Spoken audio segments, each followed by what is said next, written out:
అందరికీ నమస్కారం. జనాభా లెక్కల్లో 50% కలిగిన బీసీలకు, అదేవిధంగా ఈరోజు బీసీ కులానికి సంబంధించిన ఒక మహిళకు చంద్రబాబు నాయుడు గారు BC welfare and EWS and textiles and handlooms మినిస్టర్గా నన్ను నియమించారు. వారికి మాన్య చంద్రబాబు నాయుడు గారికి ప్రత్యేకతమైన బీసీలందరి తరఫున కూడా ధన్యవాదాలు తెలియజేస్తున్నాం.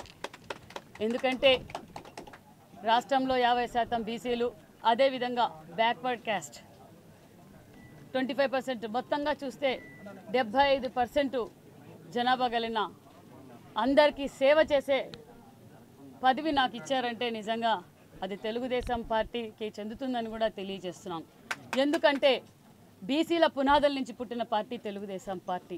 అన్న ఎన్టీఆర్ గారు పార్టీ పెట్టినప్పుడు బీసీలు, బడుగు బలహీన వర్గాలు అందరూ బాగుండాలని ఉద్దేశంతోనే, గొప్ప సంకల్పంతోనే అన్న నందమూరి తారక రామారావు గారు తెలుగుదేశం పార్టీ పెట్టిన తర్వాతే బడుగు బలహీన వర్గాలు అన్ని రంగాల్లోనూ ఈరోజు ఉన్నారు అంటే అది మన పార్టీ తెలుగుదేశం అధినేత, మన నిర్మాత నందమూరి తారక రామారావు గారికే చెందుతుందని తెలియజేస్తున్నాం. గతంలో కూడా రాష్ట్రం విడిపోయి 16 లక్షల అప్పుల్లో ఉన్నప్పుడు కూడా కూర్చోవడానికి కుర్చీ కూడా లేని పరిస్థితిలో కూడా చంద్రబాబు నాయుడు గారు ముఖ్యమంత్రిగా, తొలి ముఖ్యమంత్రి అయినప్పుడు కూడా బీసీలకు పెద్దపీట వేసిన పార్టీ మన తెలుగుదేశం పార్టీ. అది చంద్రబాబు నాయుడు గారని చెప్పాలి. ఎందుకంటే గతంలో ఒక పక్క రాష్ట్రం విడిపోయినా, అప్పుల్లో ఉన్న రాష్ట్రాన్ని అన్ని రంగాల్ని ముందుకు తీసుకుపోవాలని విజనరీ లీడర్ మన చంద్రబాబు నాయుడు గారు బీసీలకు పెద్దపీట వేస్తున్నారు.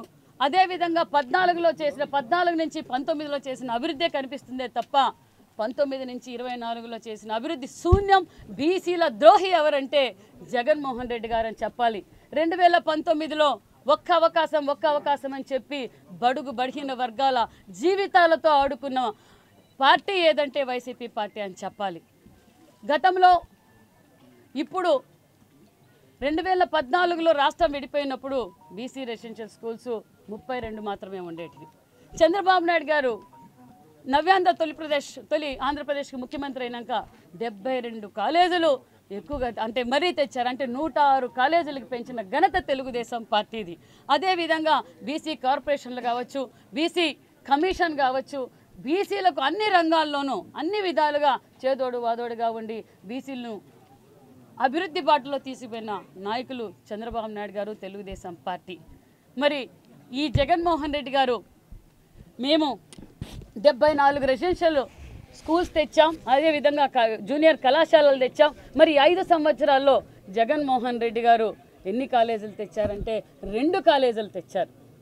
మరి ఈరోజు అభివృద్ధి ఏంటో గతంలోనే మేము తెలుగుదేశం పార్టీ చూపించాం. ఎందుకంటే బీసీ రెసిడెన్షియల్ స్కూల్స్లో చదివే పిల్లలు ఆర్థికంగా చాలా బీద పిల్లలు ఈరోజు అన్ని రంగాల్లోనూ చదువుకోవాలి, బీసీలను గౌరవించాలి, బీసీలు అన్ని రంగాల్లోనూ ముందుండాలి. ముఖ్యంగా పేద విద్యార్థులకు, బీసీలకు, బడుగు వర్గాలకు చదువు ఇంపార్టెంట్, చదువు అవసరం అనే విషయాన్ని గ్రహించిన పార్టీ తెలుగుదేశం పార్టీ.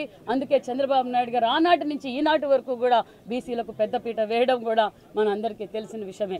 మరి ఈరోజు జగన్మోహన్ రెడ్డి గారు ఎన్నో చెప్పారు. ఎన్టీఆర్ విదేశీ విద్య అని మనం గతంలో మన 14 నుంచి 19లో మనం మొదలుపెట్టాం.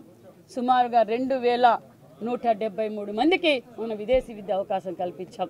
మరి ఈ జగన్మోహన్ రెడ్డి గారికి రంగులు మార్చడం తెలుసు, నిత్యావసర సరుకులు పెంచడం తెలుసు, ప్రజావేదిక కూల్చడం తెలుసు. అభివృద్ధి అంటే ఏమీ తెలియని జగన్మోహన్ రెడ్డి పేపర్ యాడ్లకు ఇచ్చుకుంటా గొప్పలు చెప్పుకోవడమే తప్ప, మరి ఇదే జగన్మోహన్ రెడ్డి గారి జగనన్న విదేశీ విద్య అని పెట్టారు. మరి ఎంతమందికి చూపించారు, ఎంతమందిని విదేశీ విద్య చదివించారంటే 89 మందికి విదేశీ విద్య. మనం 2173 మందికి విదేశీ విద్య. అంటే బీసీలు అన్ని రంగాల్లోనూ ఉండాలి, విదేశీ విద్యలు కూడా చదువుకొని వాళ్ళందరూ బాగుపడాలనేదే మన తెలుగుదేశం పార్టీ సంకల్పం. అదేవిధంగా ఈరోజు కూడా మనం మొదటి సంతకం కూడా చేసాం. మళ్ళీ మనం విదేశీ విద్య ప్రారంభిస్తున్నాం. అదేవిధంగా ఎన్టీఆర్ విదేశీ విద్య, అదేవిధంగా ఇప్పుడు డిఎస్సి. ఎందుకంటే చంద్రబాబు నాయుడు గారికి బడుగు బలహీన వర్గాల గురించి తెలుసు. ఇదే జగన్మోహన్ రెడ్డి నేను మెగా జాబ్ క్యాలెండర్ అన్నారు. 5 సంవత్సరాల నుంచి ఆయన ఏం చేశారో మన అందరికీ తెలుసు. మాట నిలబెట్టుకున్న ముఖ్యమంత్రి మన చంద్రబాబు నాయుడు గారు తొలి సంతకం డిఎస్ఏ చేశారు. ఆ నేపథ్యంలోనే ప్రతి జిల్లాలో కూడా మేము study circles, BC study circles కూడా మొదలు పెడుతున్నాం. అంతేకాకుండా గత ప్రభుత్వంలో అంటే 14 నుంచి 19లో మనం బీసీ భవన్లు కూడా 13 జిల్లాలకి ఉమ్మడి జిల్లాలకి 13 జిల్లాలకు కూడా బీసీ భవన్లు శాంక్షన్ చేశాం. ఒక్కొక్క భవన్ 5 కోట్లతో శాంక్షన్ చేశాం. కానీ అప్పట్లోనే 3 జిల్లాల్లో గ్రౌండ్ కూడా అయినాయి. ఆ గ్రౌండ్ అయినవి ఇలాగే ఉన్నాయే తప్ప ఎక్కడా దాని అభివృద్ధి వస్తుంది. అంటే బీసీలంటే చులకన భావం ఈ వైసీపీ పార్టీకి. అదేవిధంగా మేము కూడా మళ్ళా ప్రతి జిల్లాలోనూ కూడా బీసీ భవన్లు ఏర్పాటు చేయబోతున్నాం. బీసీలకు అన్ని రంగాల్లోనూ అభివృద్ధి బాటలో తీసుకుపోతున్నాం. బీసీ కమిషన్ మా నారా లోకేష్ బాబు గారు కూడా పాదయాత్రలో ఈ 5 సంవత్సరాలుగా ప్రజలు ఏ ఇబ్బంది పడుతున్నారు, బీసీలు ఏ విధంగా ఇబ్బంది పడుతున్నారు అన్నీ తెలుసుకొని బీసీ కమిషన్ కూడా మనం ఏర్పాటు చేయబోతున్నాం. బీసీలకు అన్ని రంగాల్లో విద్యాపరంగా, ఆర్థిక పరంగా, ఉద్యోగ పరంగా అన్ని రంగాలను ముందుకు తీసుకుపోవడానికి మేము అన్ని ఏర్పాట్లు చేస్తున్నాం.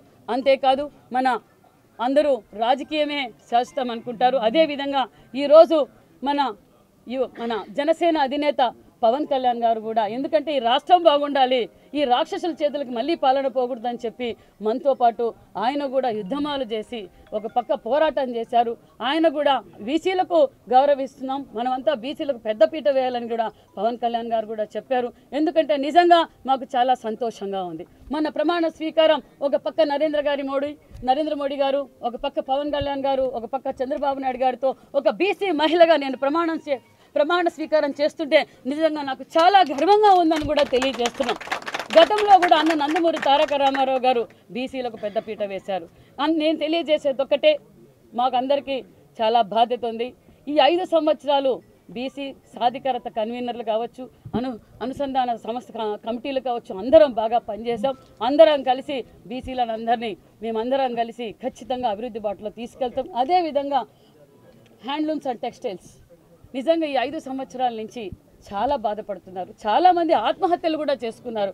ఒక పక్క కరెంటు బిల్లు పెంచడం, ఒక పక్క ముడి సరుకులు పెంచడం, ఒక పక్క జీఎస్టీలు, వాళ్లకు వ్యాపారానికి కావాల్సిన సదుపాయాలు కూడా ఈ 5 సంవత్సరాల్లో జగన్మోహన్ రెడ్డి గారు చేయలేకపోయారనే విషయం మనందరికీ తెలిసింది. గతంలో కూడా మేము చాలా గతంలో చేనేత కార్మికులకు, హస్తకళాకారులకు అందరికీ గౌరవం ఇచ్చిన పార్టీ. మళ్ళీ కూడా మేము ఒక పక్క ఆప్కో ఖాదీ బోర్డ్, మరి అదేవిధంగా హ్యాండ్లూమ్స్ అండ్ టెక్స్టైల్స్ కూడా మేము అన్నీ వాళ్లకు సబ్సిడీలు ఇచ్చి అభివృద్ధి బాటగా తెలియజేస్తామని కూడా తెలియజేస్తున్నాం. అదేవిధంగా నేను ఇక్కడున్న మీడియా సోదరుల ద్వారా తెలియజేసేది ఒకటే, దయచేసి ఇక్కడున్న ప్రతి ఒక్కరూ వారానికి ఒక్కరోజైనా మనం హ్యాండ్లూమ్స్ ధరించవలసిందిగా కూడా కోరుకుంటున్నాం. ఎందుకంటే ఈరోజు చేనేత వ్యవస్థలు చాలా ఇబ్బందిగా ఉన్నాయి. మనం అందరం సహకరించి ప్రతి ఒక్కరూ వారానికి ఒక్కరోజు హ్యాండ్లూమ్స్ ధరించవలసిందిగా కోరుకుంటూ థ్యాంక్ యూ వెరీ మచ్.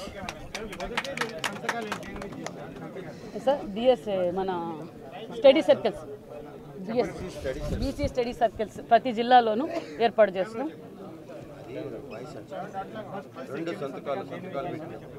మొదటి సంతకం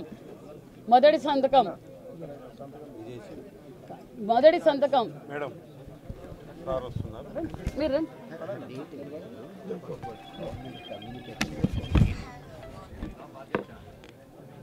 డేట్ ఎంత? 20